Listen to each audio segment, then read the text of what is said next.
ظالم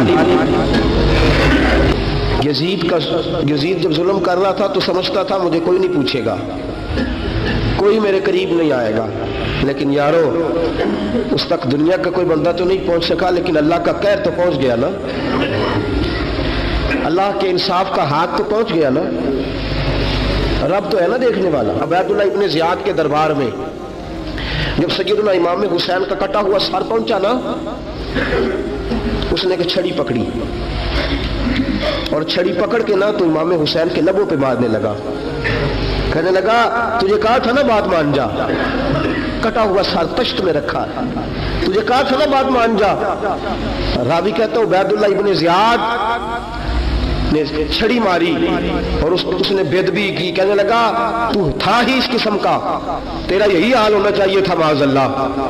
حضرت بریدہ اسلمی حضور کے صحابی دربار میں موجود تھے، فرمایا ابن زیاد تو برا ہے، تیرا باپ برا ہے، چھڑی پیچھے کر، کئی بار میں نے ان لبوں کو مصطفیٰ کو بوسے دیکھے ہوئے دیکھا ہے، پیچھے کر پیچھے کر، ہٹا لے۔ راوی کہتے ہیں کہ 1 2 3 4 5 6 سال گزر گئے، وہی کوفے کا دربار، وہی محل، وہی تخت اور وہی تشت جس میں امام حسین کا سر رکھ کے لایا گیا تھا۔ 6 سال کے بعد مختار ثقفی حکمران بن گیا۔ مختار ثقفی نے کہا کہ میں چن چن کے ماروں گا وہ بندے جنہوں نے امام حسین کو قتل کیا تھا۔ 1 نہیں 2 نہیں 4 نہیں 6000 بندہ مارا اس نے، چن چن کے۔ راوی کہتے ہیں کہ یہ ابن زیاد 30,000 فوج لے کے نہر فرات کے کنارے میدان کربلا کے سامنے آیا اور اس نے جہاد کیا۔ مختار ثقفی نے ابراہیم بن مالک کو بھیجا، فرمایا جاؤ قتل کر کے لاؤ۔ لڑائی شروع ہو گئی، 1 محرم کو ہوئی تو پھر بند ہو گئی، پھر 5 کو شروع ہو گئی، پھر 7 کو شروع ہو گئی، 10 محرم کا دن آ گیا۔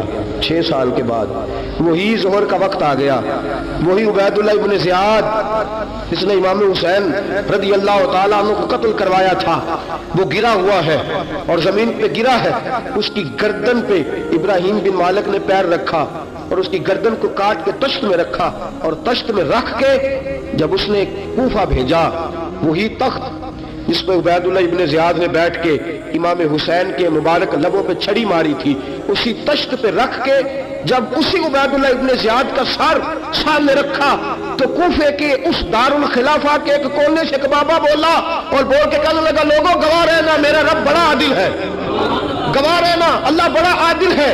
چیختا ہے کونے سے پکارتا کہتا لوگوں عدل ہو گیا، انصاف ہو گیا، عدل ہو گیا، انصاف۔ دیکھو دیکھو جب حسین کا سر آیا تھا، ابن زیاد نے گستاخی کی تھی تو کونے سے آوازیں نکلنے لگی تھی کہ زیاد برا ہے، حسین اچھا ہے۔ آج ابن زیاد کا سر آیا ہے، آواز پھر کونے سے نکلی ہے، لیکن آواز کیا گونج رہی ہے؟ آواز پھر وہی گونج رہی ہے، زیاد ابن زیاد برا تھا، حسین کو اللہ نے بڑی عزت عطا فرما رکھی۔ مکافات عمل، مکافات عمل، اللہ غافل نہیں ظالم جو کام کرتے، اللہ غافل نہیں۔ 6 سال کے بعد وہی دن، وہی وقت، وہی گھڑی، وہی لمحہ، وہی سارا نظام، وہی دربار۔ انسان ڈرتا نہیں، انسان باز آتا، عبرت پکڑتا۔ ابن زیاد اس وقت کہتا تھا کہ میں جاؤں حسین کے پاس، یہ میں جو ہوتی ہے یہ مروا دیتی ہے۔ شیطان نے کہا تھا انا خیر منہم، میں بہتر ہوں، بس ختم ہو گیا، ختم ہو گیا۔ ابن زیاد قتل ہوا، وہی تاریخ، وہی زمانہ، اللہ کریم نے اس کو ذلت کی موت دی، مرا، اور 30,000 فوج لے کے نکلا تھا، پھر بھی بچ سکا نہیں۔ یہ ابن زیاد کا حال ہوا۔ ابن سعد صحابی کا بیٹا تھا، نبی پاک علیہ السلام کے پیارے صحابی کا بیٹا تھا، جناب سعد بن نبی وقاص کی اولاد تھی۔ لیکن یاد رکھنا اگر ایک صحابی کا بیٹا یزید بن سکتا ہے تو دوسرے کا ابن سعد بھی بن سکتا ہے۔ اور صرف یوں ہی توجہ نہ کیا کرو، ابو جہل کا بیٹا بھی تو صحابی رسول بن گیا تھا نا۔ یخرج الحی من المیت و یخرج المیت من الحی، رب فرماتے ہیں میں زندوں سے مردے اور مردوں سے زندے نکال دیا کرتا ہوں۔ میں کبھی کبھی کعبے کے اندر بت بھی رکھوا دیتا ہوں، گھر میرا اور میرے ہی شریک اس گھر کے اندر راج کرتے رہتے ہیں، میری بے نیازی ہے، کچھ کا کچھ کر دیتا ہوں۔ ابن سعد مختار حکمران بنا تو مختار ثقفی نے ابن سعد کے بیٹے حفص کو بلایا، اور مزے کی بات یہ ہے کہ مختار جو بعد میں حکمران بنا نا، بڑی یاری تھی اس کی ابن سعد کے ساتھ۔ جتنے قاتلان امام حسین تھے وہ کوفہ چھوڑ کے بھاگ گئے، دوڑ گئے۔ اور ایک بات یاد رکھنا، ظالم بزدل ہوتا ہے، ظالم بزدل ہوتا ہے، اس کے اندر وہ اطمینان نہیں ہوتا، تو ڈر لگتا۔ بھاگ گئے سارے کوفہ چھوڑ کے، لیکن ابن سعد نے کہا مختار میرا یار ہے، مجھے کچھ نہیں کہے گا۔ اس کے گھر والوں نے سمجھایا کہ تو دوڑ جا، تیرا تو ظلم بھی بہت زیادہ ہے، دوڑ جا تو۔ اس نے کہا نہیں میرا یار ہے، مجھے کچھ نہیں کہے گا۔ اس نے کہا تو نبی پاک کے نواسوں کا نہیں بنا تو تیرا یار تیرا بنے گا، تو رسول پاک علیہ السلام کے خاندان کا نہیں بنا، ان کا تو نے احترام نہیں کیا، یاری کا۔ اس نے کہا نہیں مجھے کچھ نہیں کہنے والا، تم چھوڑو اس بات کو۔ حفص کو پیغام بھیجا، بیٹا آیا۔ مختار نے کہا تیرا باپ کدھر ہے؟ اس نے کہا جی ابا جی اب باہر نہیں نکلتے، بس گھر کے کونے میں بیٹھ کے اللہ اللہ کرتے ہیں۔ اس نے کہا اچھا کیا کرتے ہیں؟ کہا جی گوشہ نشین ہو گئے۔ اس نے کہا اب تیرا باپ گوشہ نشین ہوا ہے؟ اب گوشہ نشین ہوا ہے؟ بھیڑیے سے لومڑی نے کہا کہ جاؤ شکار کر لو، تو بھیڑیا کہنے لگا، بوڑھا ہو گیا تھا نا، بھیڑیا کہنے لگا نہیں میں نیک ہو گیا ہوں، میں نے شکار کرنا چھوڑ دیا ہے، میں کسی جانور کو تنگ نہیں کرتا۔ تو لومڑی کہنے لگی نہیں بادشاہ سچی بات کر، اب تجھ سے دوڑا ہی نہیں جاتا، اب شکار پکڑا جاتا، اب تجھ سے دوڑا نہیں جاتا، پکڑا، اب تیرے اندر آج بھی طاقت آئے تو کم کرے نہ، تو اب بھی چھوڑنے والا، اب تجھ سے دوڑا نہیں جاتا۔ ملا رومی فرماتے ہیں بوڑھا ہو کے تو بھیڑیا بھی نیک ہو جاتا ہے۔ کہاں کہ جاؤ تمہیں بلا رہا ہے؟ کہا نہیں جی میرے ابا جی نا آپ اندر رہ کے اللہ اللہ کرتے۔ اس نے کہا اسے اللہ اللہ یاد آئی ہے، اب اللہ اللہ یاد آئی ہے، کچھ گناہ ایسے ہیں جو رب معاف نہیں کرے گا۔ فرمایا وہ جتنی مرضی نمازیں پڑھے، جتنے مرضی روزے رکھے، جتنی مرضی نفل پڑھے، سارا کچھ کر لے، لیکن اللہ کبھی حسین کے گستاخ کو معاف نہیں کرے گا، کبھی نہیں معاف کرے گا۔ اس لیے کہ جو حسین کا بے ادب ہے وہ دراصل رسول پاک کا بے ادب ہے، اللہ اسے معاف کرے گا۔ ظالم میں اس نے ظلم کیا، ابھی 6 سال ہی تو گزرے تھے، 6 سال ہوئے صرف۔ ابن سعد بھیجا بیٹے کو، کہا جا اب اپنے باپ کو جا کے کیا تجھے مختار بلاتا ہے، بات سنے آ کے۔ ڈر گیا، میں نے کہا ظالم بزدل ہوگا، کہنے لگا اس سے جا کے کہو میں نہیں آ سکتا، بیمار ہوں۔ اس نے کہا چلو وہ نہیں آ سکتا تو ہم تو جا سکتے ہیں نا، ہم تو جائیں گے نا۔ ابن سعد نے بھیجے 10-12 بندے، فرمایا جاؤ زندہ نہ لے کے آنا، میرے پاس زندہ نہ لے کے آنا۔ گئے، بیٹے کو حفص کو گرفتار کر کے کھڑا کر دیا، اور جناب یہ جو ابن سعد تھا اس کو بھیجا، کہا جب تم اس تک پہنچو نا تو جا کے گردن مارنا اس کی، اور مجھے اس کی وجود نہیں دیکھنا، صرف کٹا ہوا سر دیکھنا ہے۔ گئے، جا کے اس کو پکارا، کہا مختار نے بھیجا ہے مارنے کے لیے۔ کہنے لگے مختار مجھے نہیں مار سکتا، میرا یار ہے۔ ابن سعد کہتا ہے مختار مجھے مار سکتا، میرا یار ہے۔ ان فوجیوں میں سے ایک فوجی کہنے لگا اگر تم محمد کے نواسے کو مار سکتا ہے تو تجھے بھی تیرا یار مار سکتا ہے صلی اللہ علیہ۔ اگر تو رسول پاک صلی اللہ تعالی علیہ وسلم کے نواسے کو قتل کر سکتا ہے، تو نے نبی کا حیا نہیں کیا، وہ یاری کا حیا کیوں کرے؟ تو نے ظلم کیا ہے، اب دیکھ تیرا حال کیا ہوتا ہے۔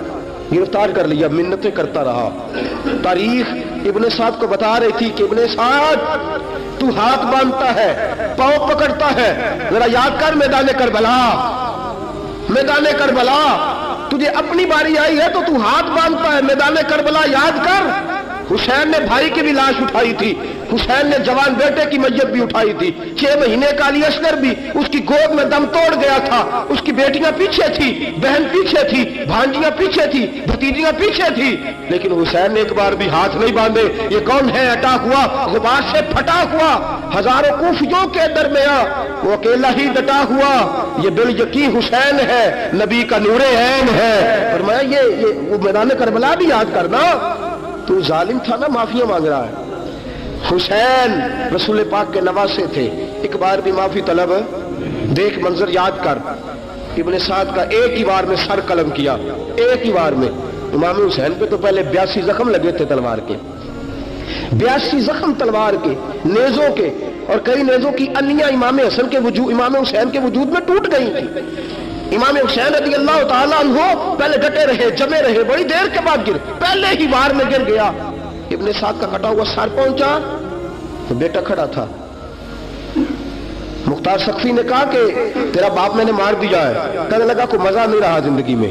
اس نے کہا چلو ٹھیک ہے تمہیں بھی مار دیتے ہیں، پھر مزہ نہیں رہا تو مار دیتے، کاٹ دیا سر اس کا بھی، دونوں سر کاٹے تشت میں رکھے، اور مدینہ منورہ حضرت محمد بن حنفیہ رضی اللہ تعالیٰ عنہ جو امام حسین کے چھوٹے بھائی تھے، جناب علی کی دوسری زوجہ کے بیٹے تھے، جناب علی کے صاحبزادے ان کے پاس بھیجے اور بھیج کے کہا کہ لو ابن سعد کا سر حسین کا بدلہ ہے اور اس کے بیٹے کا سر علی اکبر کا بدلہ ہے۔ جب محمد بن حنفیہ کے پاس پہنچے تو آپ نے فرمایا یہ کمینوں کے سر میرے بھائی کے سر کا بدلہ ہو ہی نہیں سکتے، یہ کہاں حسین کا بدلہ ہو سکتے ہیں؟ وہ حسین ابن علی، وہ حسین ابن علی، حسین ابن علی کی شان رفت کوئی کیا جانے، حسن جانے، علی جانے، نبی جانے، خدا جانے۔ وہ حسین ابن علی کہ باپ جنہ دا ہر میدان اندر لڑدا رہا سی کل ایمان بن کے، ماں جنہ دی سجدۃ النساء ہوئے تے نانا عرش تے جاوے مہمان بن کے۔ فرمایا یہ حسین کا بدلہ ہو سکتے ہیں؟ وہ خولی بن یزید، خولی بن یزید جس نے امام حسین کا سر کاٹا تھا، پتہ چلا نا، دیکھیں نا امام حسین کو کتنے موقع ملے تھے کربلا سے جانے کے، پہلے موقع پر ہی اور بن یزید نے کہا کہ امام آپ جانا چاہے تو میں رستے کھول دیتا ہوں، آپ تشریف لے جائیں۔ امام حسین نے فرمایا میں علی کا بیٹا ہوں، دوڑوں گا نہیں، میں دوڑوں گا نہیں، میں نہیں جانے والا۔ خولی بن یزید دوڑ گیا، کوفہ چھوڑ کے دوڑ گیا اور کسی دور دراز علاقے میں جا کے ڈیرا لگا لیا۔ پھر وہاں سے واپس آیا ایک دن، کسی نے کہا امن ہو گیا آ جا، آ گیا دوبارہ کوفے۔ مختار کو پتہ چلا کہ آ گیا ہے، پھنس گیا ہے، گھر پہنچ گیا ہے۔ اس کی بیوی جو تھی نا خولی بن یزید کی، بڑی محبت کرتی تھی نبی پاک کے خاندان کے ساتھ، حضور کے خاندان کے ساتھ بڑی محبت کرتی تھی، اور محبت والوں کا انداز پتہ کیا ہے؟ رنگے چمن پسند، نہ پھولوں کی بو پسند، ہم کو ہے وہ پسند جسے آئے تو پسند، یہ انداز ہے۔ انداز محبت یہ ہے کہ نبی پاک کا غلام نہ ہو، سگا چچا بھی ہو تو مانتے نہیں، غلام نہ بنے، سگا چچا بھی ہو تو مانتے نہیں، اور نبی پاک علیہ السلام کا غلام ہو، چاہے حبش کا رہنے والا بلال ہی کیوں نہ ہو، سردار مانتے ہیں۔ یہ انداز محبت ہے۔ وہ بیوی بڑی محبت کرنے والی تھی، اس نے پیغام بھیجا، اس نے کہا آ گیا ہے گھر، بندے بھیجے کہا جاؤ خولی کو پکڑ کے لاؤ۔ مختار نے کہا جلدی لاؤ، حکمران نے حکم دیا لاؤ، پکڑ کے گئے، گھر کے اندر گئے تو چھپ گیا، چھپا کہاں؟ ٹوکرے کے نیچے۔ میں نے کہا ظالم بزدل ہوتے، ایک ٹوکرے کے نیچے چھپ گیا۔ بیوی سے کہنے لگا، ان سے کہنا میں گھر کوئی نہیں، ان سے کہو میں گھر نہیں۔ بیوی کہنے لگی چلو ٹھیک ہے، دروازے پہ گئی تو کہنے لگے ہم خولی بن یزید کو گرفتار کرنے آئے ہیں، منہ سے پکار کے کہنے لگی گھر کوئی نہیں، منہ سے، اور ہاتھ کے اشارے سے کہنے لگی وہ ٹوکرے کے نیچے چھپا ہوا ہے، منہ سے کہنے لگی کوئی نہیں گھر، تاکہ سن لے اندر، سن لے، منہ سے کہنے لگی کوئی نہیں، ہاتھ کے اشارے سے کہنے لگی چھپا ہوا ہے ٹوکرے کے نیچے۔ گئے جا کے ٹوکرا ہٹایا، اپنے پاس بہت ساری دولتیں اور جائیدادیں وہ ساری دے دی، کہنے لگا یہ میرے پاس کتنا پیسہ ہے، یہ بہت سے کاغذات ہیں، یہ کتنے زیورات ہیں، لے لو مجھے چھوڑ دو۔ انہوں نے کہا وہ حکومت کدھر ہے جس کے لیے تم نے حسین کا سر کاٹا تھا؟ کدھر ہے وہ تمہارے تخت، اور کدھر گئی وہ تمہاری سلطنتیں، اور کدھر گئی وہ تمہاری دولت اور اقتدار، اور کدھر ہے وہ تمہارا اسلحہ جس کی بنیاد پر تم نے رسول پاک کا خون میدان کربلا میں بہایا تھا، وہ ہمارے سامنے لے کے آ۔ کہنے لگا یہ تھوڑے سے انعامات جو میں نے اکٹھے کیے تھے، یہ دنیا کی گندی دولت، اس کے لیے میں نے میدان کربلا میں امام حسین کا مبارک سر مبارک تن سے جدا کیا تھا، لے لو مجھے چھوڑ دو۔ انہوں نے کہا نہ دنیا میں لے تجھے چھوڑیں گے اور نہ اللہ ہی تجھے قیامت کے دن چھوڑے گا۔ گرفتار کر کے لائے، گرفتار کر کے لائے۔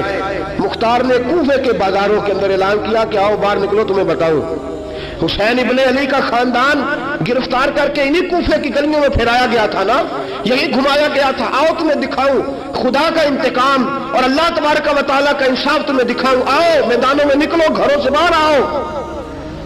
مختار ثقفی اگرچہ بندہ آباد میں یہ بھی ٹھیک نہ نکلا، لیکن بعض اوقات میرے نبی پاک علیہ السلام نے فرمایا اللہ اپنے دین کا کام اپنے نافرمان سے بھی لے لیا کرتا ہے، اس نے کام لینا ہو فاسق سے بھی لے لیتا ہے، اللہ نے لے لیا کام